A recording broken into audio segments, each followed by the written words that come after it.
कल सुना था हमने कि किस प्रकार बुद्ध के लिए बताया गया उसका जीवन, और फिर बताया लिस्ट में कि धरती पर बुद्ध का जन्म हुआ।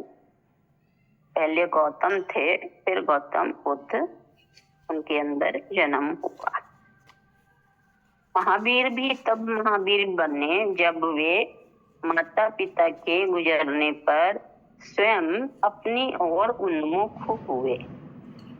उनका अपनी अंतर आत्मा की ओर ही उंगली निर्देश हो। जिस क्षण आदमी अपनी अंतर आत्मा को जीतने के लिए कृत संकल्प होता है, उसी क्षण धरती पर कोई महावीर साकार होते हैं। अब तक धरती पर जितने भी लोग आत्म विजय के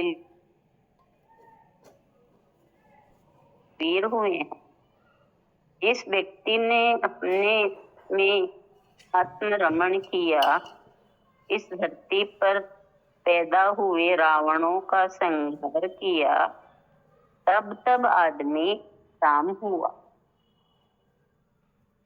मैं नहीं जानता आप किस राम या किस महावीर की पूजा करते हैं।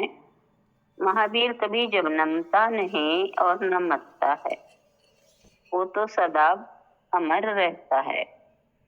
वीरों की आत्मा मरती और जन्मती नहीं। मरने और जीने की प्रकृति तो कायरों की होती है।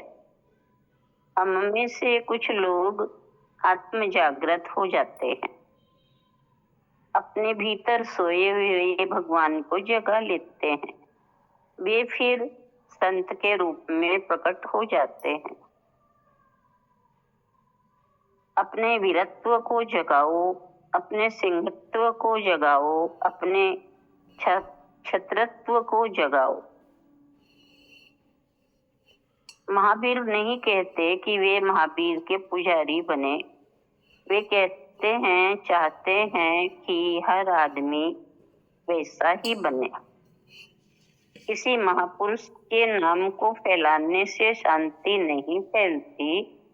नाम को फैलाने जाओगे तो संप्रदाय खड़े होंगे, और शांति को फैलाने जाओगे तो मानवता तुम्हारी कर्जदार बनेगी। जीवन के बारे में जो आदमी मनन करेगा, उस आदमी की आंख खुल जाएगी। अपने बारे में देखो, सोचो। ये मत पूछो कि सृष्टि कब पैदा हुई, धरती को किसने बनाया। ये सब नहीं पूछो। महावीर का जन्म कब हुआ, किसके बेटे थे। ऐसे प्रश्नों से कोई भी तीर्थंकर नहीं होता, बुद्ध नहीं होता।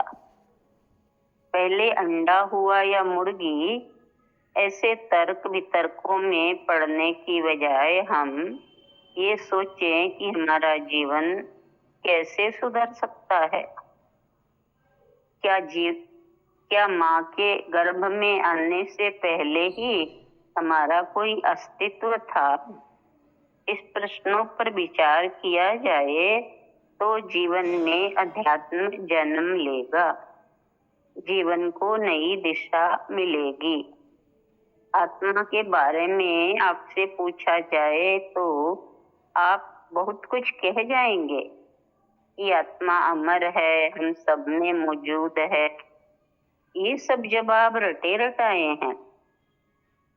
जब आत्मा को जाना ही नहीं तो उसके बारे में कुछ कहने का हक नहीं बनता।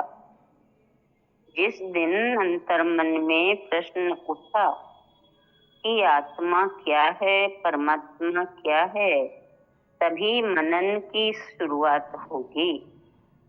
जिस क्षण अपने स्वयं के भीतर बोध की रश्मि देखी, अपने भीतर प्रकाश का आभा मंडल जाना, त्रैकालिक सत्य से रूबरू हुए, अस्तित्व के अंतर रहस्य की संभावनाओं से सामना हुआ, उसी क्षण आत्म संवाद घटित हुआ। राजमहलों की खिड़कियों में बैठकर महावीर अपने ही बारे में मनन किया करते कि जीवन क्या है।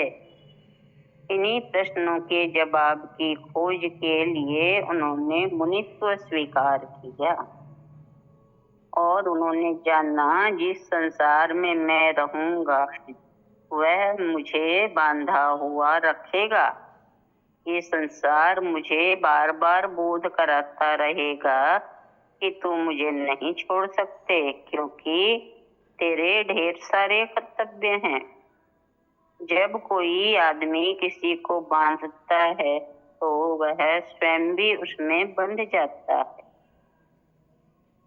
शायद ही कोई विवाहिता अपने पति को अध्यात्म की ओर बढ़ने के लिए प्रेरित करे। हर कोई मैत्रेयी गार्गी नहीं होती जो अपने पति को महामार्ग पर बढ़ने की प्रेरणा दे और पति से कह उठे कि मुझे वरदान दो कि मैं भी अमृतत्व को प्राप्त कर सकूं। माता पिता, भाई बहन, पत्नी, संतान व्यक्ति के चारों ओर कर्तव्य की लक्ष्मण रेखाएं खींच देते हैं और उसी में हम अपना जीवन खपा देते हैं।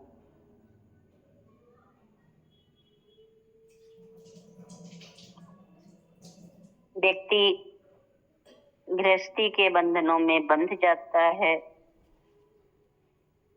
संतों को भी लगता है कि प्रथम हमें भी इन बंधनों में बांधा जा चुका। हम जिस सत्य को पाना चाहते हैं कैसे पाएंगे? इन सब से मुक्ति मिलना आसान नहीं। फिर भी महावीर का संकल्प था कि वे तब तक चुप रहेंगे जब तक कि आत्मज्ञान की किरण उनके भीतर न उतरे। मौन ही साधन का प्रारंभ है और मौन ही समाधान। मौन दोनों किनारे भी हैं और मौन मध्य का सेतु भी। जब जन्मे थे तो जन्म से पहले मौन थे और मर जाने के बाद भी मौन सन्नाटा छा जाता है। तो जीते जी हम हाय तौबा किस बात के लिए मचा रहे हैं? मौन यानी मौन, मस्त यानी मस्त। मन मस्त हुआ तब क्यों बोले?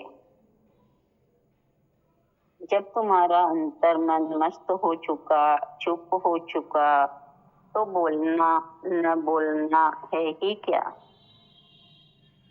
मौन की पराकाष्ठा को जो जी सकता है वो महावीर है।